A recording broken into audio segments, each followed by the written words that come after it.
It was a slow Tuesday afternoon at Rosie's diner.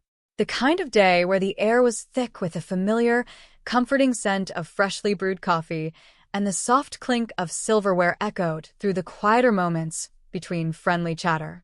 For 5 long years, Emma had worked at this diner, and by now, she knew the regulars inside and out.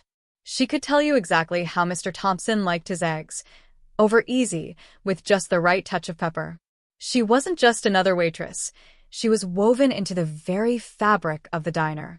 A welcoming face, a good listener, the kind of person who made everyone feel like they belonged. But lately, life had thrown her a series of curveballs. Her mom's mounting medical bills seemed endless. Her little brother was fighting an uphill battle with his college applications, and no matter how many hours she worked, it never seemed like enough. Yet, despite the weight of it all, every day she still tied her apron, pasted on that warm smile, and kept telling herself the same thing: kindness didn't cost a thing. That afternoon, the door chime jingled, and in shuffled an older man. His coat was worn and frayed at the cuffs, and his shoes were barely holding together. He moved toward the counter, his gaze low, as if trying to avoid drawing attention to himself. "Coffee?" Emma asked gently, her voice soft and kind, a natural warmth in her smile. The man nodded, fumbling through his wallet. A few coins fell out, certainly not enough to cover even a small cup of coffee. From across the room, the manager, Mr. Carter, watched with a sharp eye, his gaze narrowing. "If he can't pay, he can't stay," he muttered under his breath, not bothering to hide his annoyance. Emma hesitated for only a split second, but then she moved into action. She poured a fresh cup of coffee, sliding it in front of him. "It's on me," she whispered, her eyes meeting his with a quiet understanding. The man's eyes widened. His surprise mixed with something deeper, gratitude, and he carefully wrapped his hands around the cup as though it were the first warmth he'd felt all day. "Thank you," he murmured, his voice barely a whisper, thick with emotion.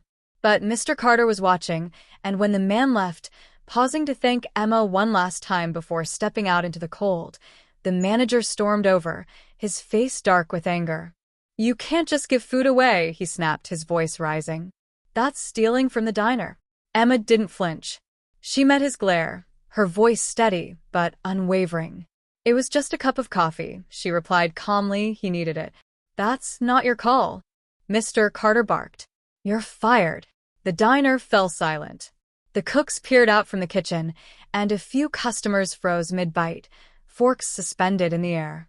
Emma's heart raced, but her resolve remained firm.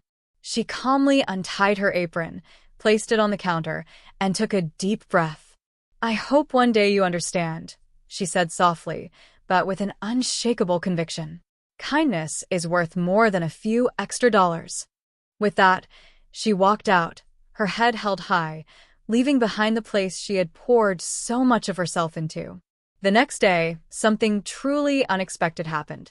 A sleek, black car pulled up outside Rosie's diner. The door swung open, and out stepped the same scruffy man from the day before.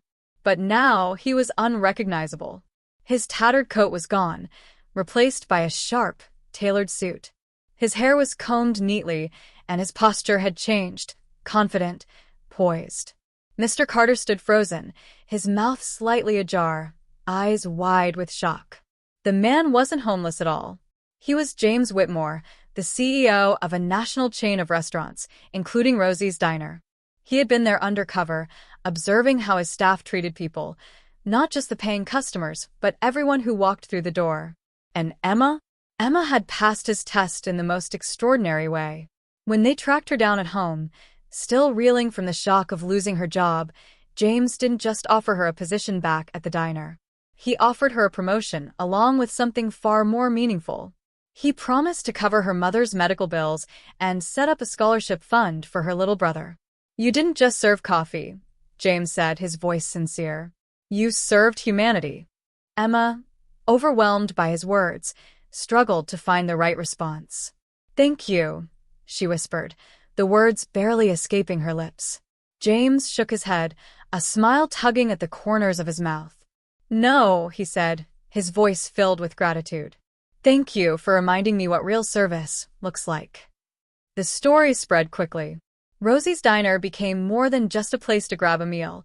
It became a symbol of kindness, of doing the right thing when no one's watching. And Emma's simple act of giving away that single cup of coffee didn't just change her life. It inspired everyone who heard it. Because sometimes the smallest gestures have the greatest impact. And kindness always finds its way back to you. If you believe that humanity still exists in this world, leave a comment below. Let's spread this message far and wide. And if this story touched your heart, don't forget to subscribe for more heartwarming tales that remind us of the incredible power of compassion.